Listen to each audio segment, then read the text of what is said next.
Ladies and gentlemen, my name is TotalBiscuit. Before I start, I'd like to point out that everything I'm about to say describes a tentative system within the Heroes of the Storm Technical Alpha, which is very much subject to change and not necessarily representative of the final product. The forthcoming game from Blizzard, Heroes of the Storm, has courted a reasonable amount of controversy since its initial announcement, whether it be as a result of its game mechanics and the rather obvious removal of several key features from the Dota-style genre, or whether it simply be due to its very existence and the form that the game has taken, having evolved from simply being a custom map designed to promote StarCraft 2 to a full-on release that may even have taken resources away from StarCraft 2, it has been met with criticism, and its release into its so-called technical alpha state didn't really help in that regard, since it seemed to be the case that Blizzard wished to release the game very early for testing purposes, yet still had no problem opening an in-game store.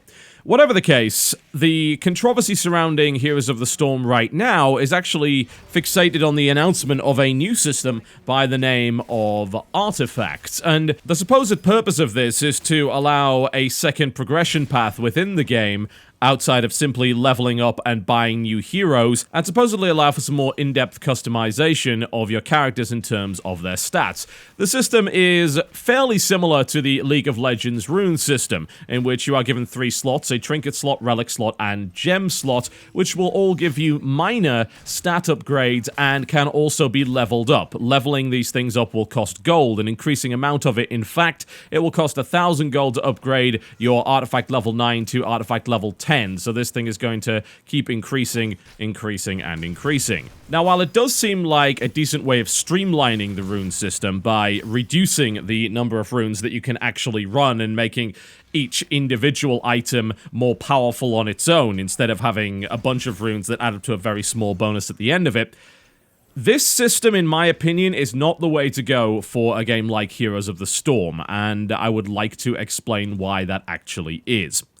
Now, I quite like Heroes of the Storm. I think that it's a good team-based Dota-style game. I've had a lot of fun playing it in teams of 5, with people on Skype or Ventrilo. I have certainly not had a lot of fun playing it solo, but in terms of a team-based game that is focused almost entirely around objective play and team fights, I think it actually works pretty well. And the games generally end fairly fast, which means you don't have to commit too much time to a potentially lost cause, and comebacks are very much a possibility, since the way that heroes scale is not as extreme as in games like League of Legends or Dota 2, where items can really snowball out of control. The talent system within the game gives you a lot of flexibility, and it also means that it's quite difficult to make the wrong decision. You simply have to adapt your playstyle accordingly, whereas in other games it is very, very possible to make the wrong decision when it comes to your item buys. So, I don't think it's too bad, and I actually like playing it. I don't know if it's got any future as a competitive game, but I think it's okay for it not to. That's actually fine, and there are plenty of places within the market that would sustain a game that was a little bit more casual, and having played both League of Legends and Dota 2, I actually do enjoy Heroes of the Storm a great deal with a 5-stack. However, I do feel that this system is wrong for the game, and I, again, would like to explain why that is. So, first things first, nobody likes the rune system. And that sounds like an assertion, and that's because it is. But you have to ask yourself, why exactly is the rune system there? What purpose does it serve? And does anyone actually get any real enjoyment out of using it? Now, that's the key factor right there. And I think the answer to that is probably not. Now, why? Well, there's a couple of problems with the rune system. One, the rune system is extremely cookie-cutter, meaning that for each hero, there are a couple of viable rune builds depending on exactly how you want to play the character, and that really is about it. Now, in order to use those runes, you have to acquire them, and in order to acquire them, you have to spend influence points to get them. You can't actually spend riot points. However, it is possible to spend riot points on boosters, which will allow you to acquire influence points slightly faster. You can also, of course, buy rune pages, which, with the increasingly large selection of heroes available within League of Legends, is actually fairly important, and requires you to set up a bunch of different rune pages for different roles. Now, the first problem I have with the system is simply how dull it is, and how, in fact, it is a faux progression system that gives you an illusion of choice and customization, whereas in reality, it gives you very little of either. As I mentioned earlier, there aren't really all that many viable rune builds for a particular hero. It's been a while since I played League of Legends, so I decided to go and visit MobaFire, the old site that I used to use for getting builds for characters in the first place, and looked up my good old favorite Cho'Gath. I decided to look at the top-rated guide. The rune choice is very clear. It gives you one choice: marks of magic penetration, seals of armor, glyphs of scaling magic resistance, and 3 quintessences of movement speed. Now, of course, that is for a particular role. If we wanted to look at a different kind of Cho'Gath, we absolutely could do that. Can head on down to Season 4 OP Gath Patch 4.6, and that gives you, again, no choices. It gives you a build that has a specific set of runes and says these are the runes that you should be using. In fact, the old outdated one that they used was exactly the same as the previous Cho'Gath rune set that I just listed: magic pen, armor, scaling magic resistance, and quintessence of movement speed. Although they have now updated it with a different set which involves 7 seals of health, 2 seals of armor, 3 glyphs of magic regeneration alongside 6 glyphs of scaling magic resistance, as well as only 1 quintessence of movement speed and 2 quintessences of armor. So they have changed it around just a little bit. But these builds don't really give you choices in terms of the runes. They just say these are the runes that you need to run. Yeah? And you will find that there aren't actually that many choices available for which runes are actually correct for that particular hero. It's going to be down to like 1 or 2 choices at most, depending on which role you want to take. So in reality, that isn't really a decision that you as a player can actually make. Yeah? If you take the wrong runes, you are simply subpar, and indeed, if you go into a game with the wrong rune set, you will be flamed and criticized. This is a particular problem for new players who do not have enough influence points to actually get a proper rune page, in particular when they're dealing with the free rotation, whereby their rune set might not actually be very good the second week around, when suddenly they don't have access to a hero that would actually use that set. Now, what really gets me here is that Blizzard already knows this. They know this because the rune system is actually very similar to the old World of Warcraft talent system. Before the changes that were made in Mists of Pandaria, the talents available for various classes within World of Warcraft consisted of a few abilities and a great deal of stat-ups. Very, very linear stat-ups, usually in terms of like 1%, 2%, 3%. Now, in the words of Greg Street, the lead designer that was responsible for the talent changes within World of Warcraft, he said talents should be meaningful game changers.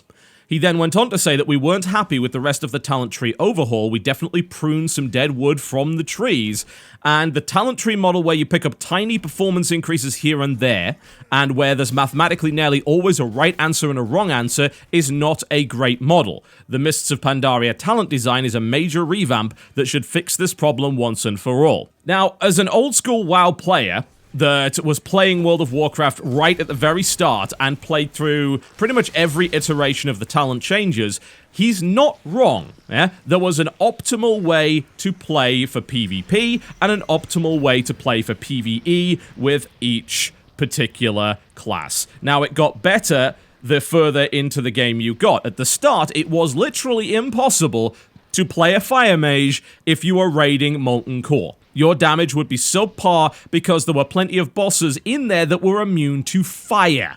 Yeah?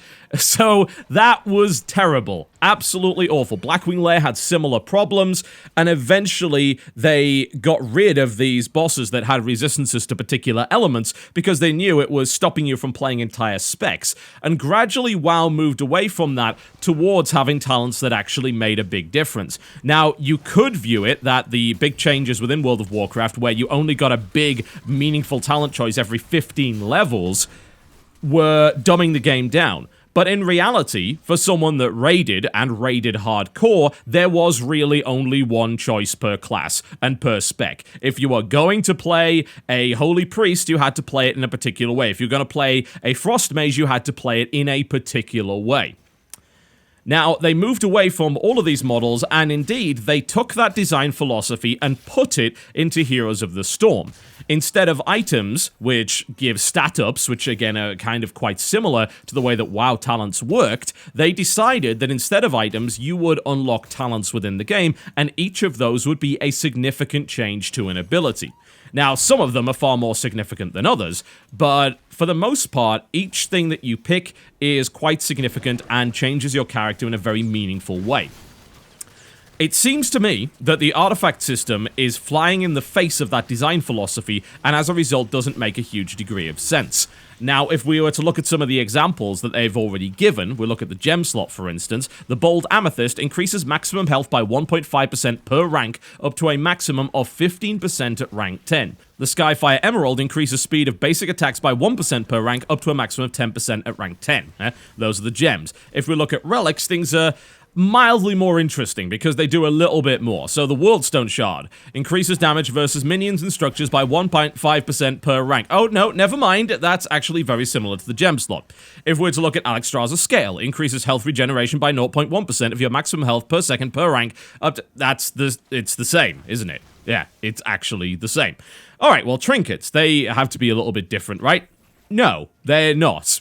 Goblin Jumper Cables decreases death timer by 2%. Catering Amulet increases maximum mana by 4%. Riding Crop, mount speed by 2%, and so on and so forth. All of these do the same thing. They are very linear, gradual, percentage-based upgrades that make very, very little difference and don't really have a huge visible impact on the game itself. However, if you are to reach rank 10 with these things, then they have a significant impact upon the game, but the impact is extremely dull. That's really what gets me. That seems to be a conflicting design philosophy with what we're currently seeing with both Heroes of the Storm and World of Warcraft, where they've said, look, we want to make choices matter.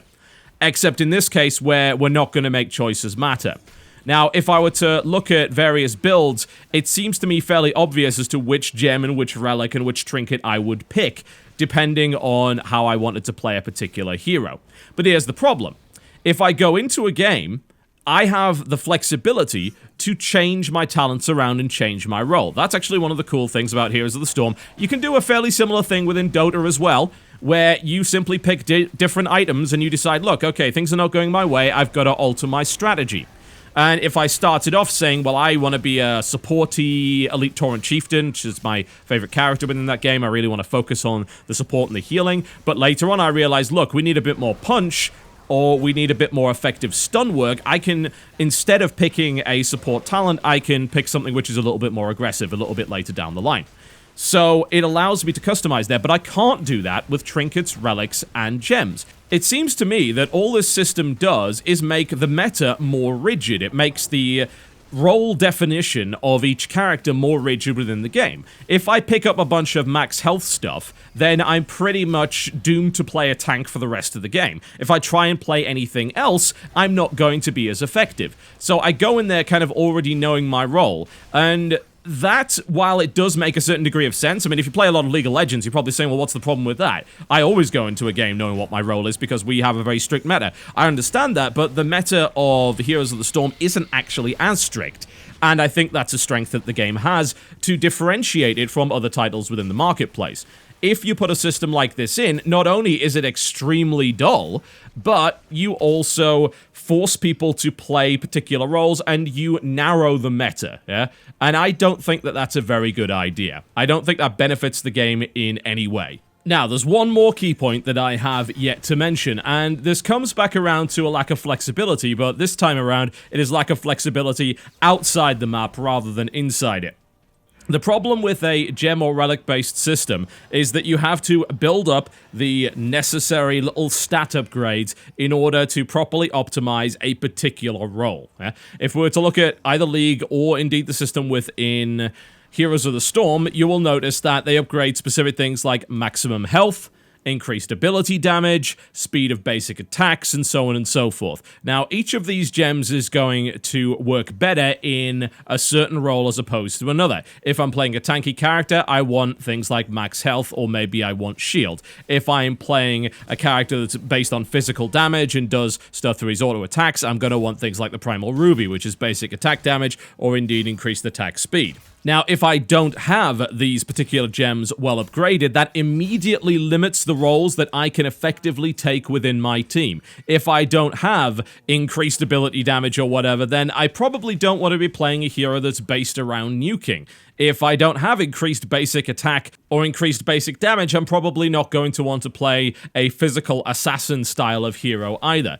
And the way that these things scale up is actually insane. If we compare it to League of Legends' rune system, which has 3 tiers of runes, let's look at, say, the attack speed mark. A tier 1 rune, which costs very, very little and is fairly easy to acquire, is 0.94% increase in attack speed. That's the flat upgrade, not the level-based upgrade. The tier 2 is 1.32%. The tier 3 is 1.7%. So the maximum tier of attack speed rune in League of Legends is just under 2 times as effective as the minimum tier. Now, cost-wise, it actually ends up costing you over 10 times more in terms of IP. But the difference is statistically not actually that big. Although you can certainly make the argument that certain heroes do get particular timings based on these runes that only work at tier 3 as opposed to tier 1. For the most part, the runes and quintessences are around double as effective at tier 3 as they would be at tier 1, and the usual prevailing wisdom on the tier system is that you don't buy tier 2 runes within League of Legends.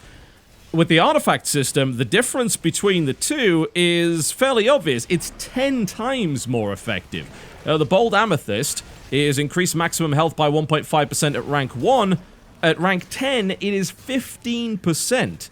That is a significant difference. Now, of course, the argument you can make is, well, you can only have one of these per slot, whereas in League of Legends, you can actually have a huge number of runes on your particular page, so it kind of all adds up. But the point is that if you do not have maxed out runes in a particular role, then you are simply not going to be as effective in that role, and the difference that these things make is significant enough to prevent me from properly playing a role if I don't have the correct set of artifacts. You are essentially limiting the number of roles that a player can play even more so than is already the case with the free-to-play hero model.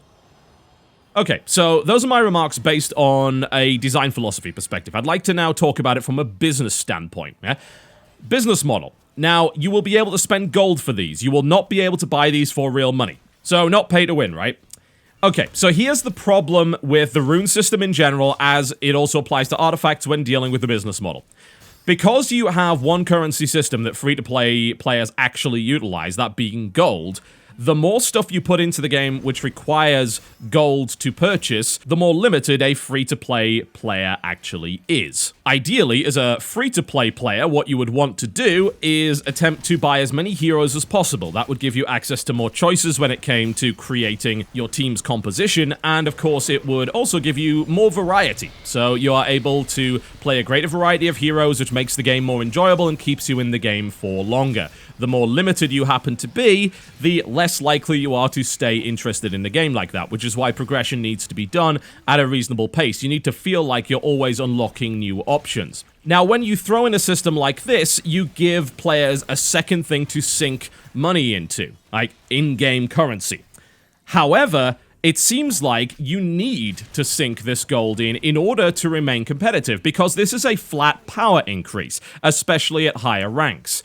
If I go into a game with my large variety of heroes, yet I have elected not to spend enough gold on artifacts, and then I run into an identical hero that is running artifacts, he is flat out better than I am. He is more powerful from the very beginning, and there is nothing I can really do about that. I start at a disadvantage. Now, I'll talk a little bit more about that later on when I discuss the implications of starting people off at different levels by default. But when dealing with a rune-like system, it is extremely tough not to look at it as punitive. You are making it harder for players to acquire heroes if they don't want to spend a lot of money. Now, don't get me wrong.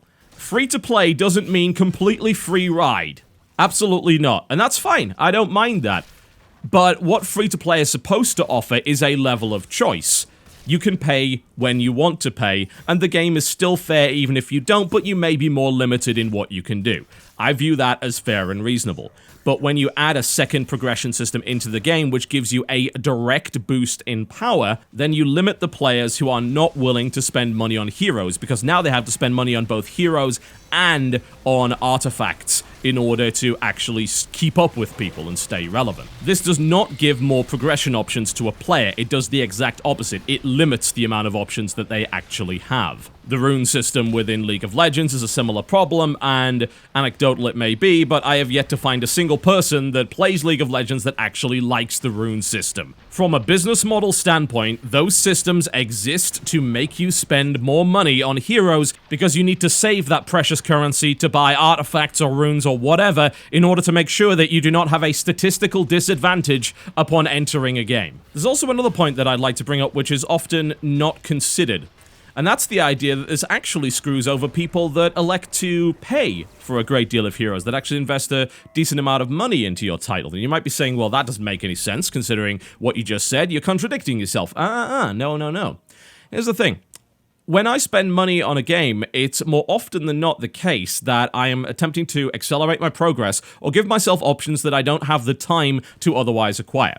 I have very limited time, so I want to get the best out of every game that I play, but I don't want to do untold hours of gaming in order to get there. It's actually one of the reasons why I stopped playing Scrolls, the card game, because not only did the games take too long, but progression and actually unlocking the cards took too long. You couldn't buy card packs. I prefer the Hearthstone model because I can just invest money and get access to the cards that I want, and I don't have to worry about playing a lot. I don't have the time to play a lot. And in games like League of Legends and, of course, Dawngate and Heroes of the Storm, it's a similar kind of situation. I do not wish to play X number of games to get access to this hero, I would like to buy him. Now, as far as I know, the prevailing opinion regarding systems like runes and artifacts and so on and so forth is that you cannot sell them for real money because that would be viewed as buying power. Which is correct. It would.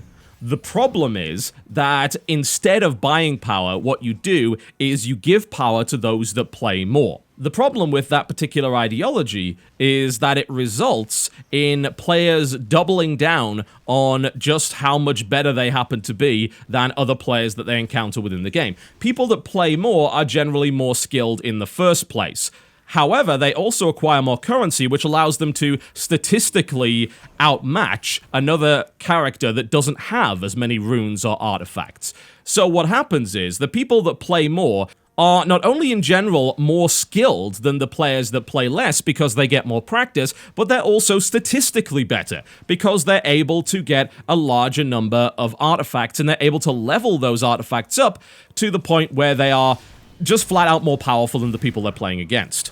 Now, this can cause innumerable problems, and it brings me nicely onto the third section of this, the idea that you can have two of the same hero, but one gets an advantage over the other from the very start, and the disruption that that can have on a game and on both its matchmaking system as well as the key strength of Heroes of the Storm, which is playing with a 5-stack. To me, Heroes of the Storm is a nice way for those that play Blizzard games to come together and enjoy a fairly quick, casual, but nonetheless team-orientated and reasonably competitive experience. It's definitely not the most complex, and the skill ceiling is certainly not the highest, but that's actually okay. I'm totally fine with that. It's the same philosophy behind Hearthstone. It is not the most skillful card game, it's certainly not the most complex card game, but it is a very compelling card game to play nonetheless. A lot of people don't actually care if it's the most complex or the most difficult, and for the most part, any arguments surrounding that tend to simply be EP related as opposed to anything else. It is entirely possible to enjoy games without them being the highest possible level of competition. And the vast majority of people that brag about how complex their game is are in no way good enough to reach the skill ceiling in the first place of any of the games in this particular genre. So it's ultimately a pointless kind of discussion.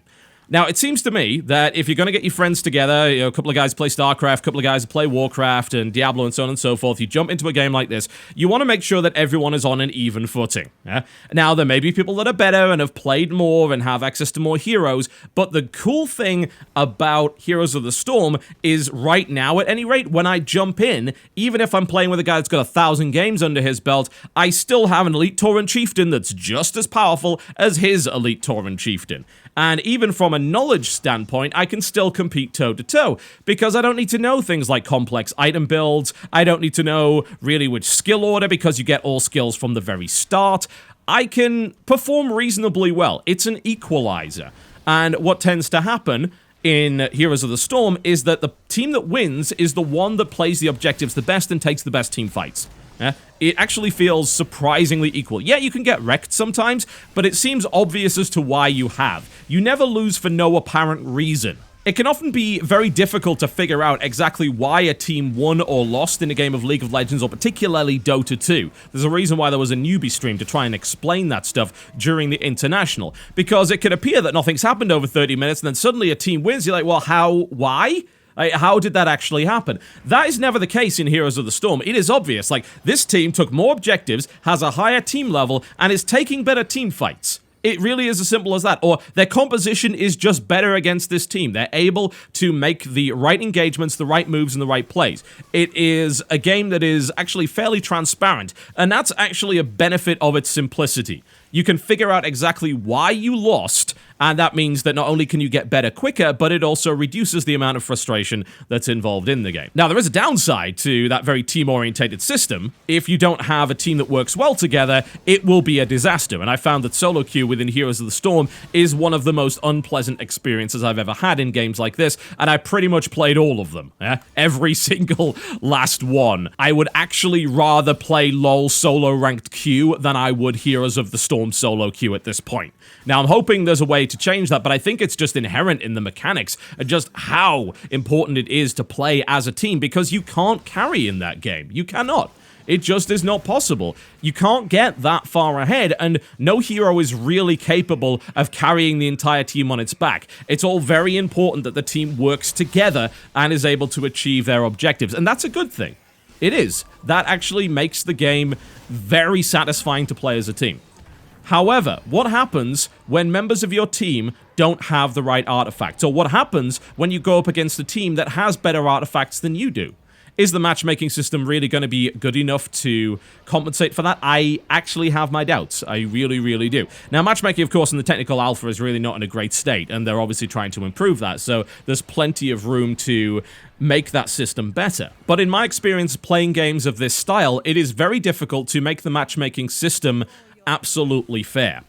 And I don't think that it's going to be able to take these statistical differences in the heroes properly into account. It also creates some very unpleasant situations where a friend may wish to simply join your session and you don't really want him dragging you down. What I've found in that game is that it's fairly easy to incorporate people that are maybe not that good at that particular genre by simply telling them what to do as part of a team. It's like, you need to be here, you need to do this, and so on and so forth. They don't really have to worry about item builds too much, and it's difficult for them to pick the wrong talents, although there were obviously better selections and builds of talents for one role as opposed to another. But if you put them in a game where they have a statistical disadvantage from the very start, then they are going to be less effective. It is as simple as that. There is no argument that can be made. It is mathematically a reality. Maybe I just view Heroes of the Storm in the incorrect way. It is possible. Maybe my view that Heroes of the Storm is a good game to get a bunch of friends around and play casually for a 20 or 40 minute session is the wrong one. Maybe that is not their overall goal. But right now, I feel that that is the way that the game works best, and that is the way that I have enjoyed the game to its fullest. Not by going solo queue, not by grinding for ranks and trying to go for high levels, simply by playing with 4 other people and celebrating as a team when we're able to pull off something really cool. It's an ideal game for me as a busy person that doesn't really have the time to spend hundreds and hundreds and hundreds of hours getting to even passable levels in other harder games like Dota 2. And that's great, because I like the genre, but I don't necessarily have the time to commit to a game like LoL or Dota 2. But I would like to play a game within the genre, and I think Heroes of the Storm actually fits that niche pretty much perfectly. It's bang on. And it also seems to be the niche that they were approaching from the start. If you look at every decision they've made within the game, you can clearly see we want to create something that's different.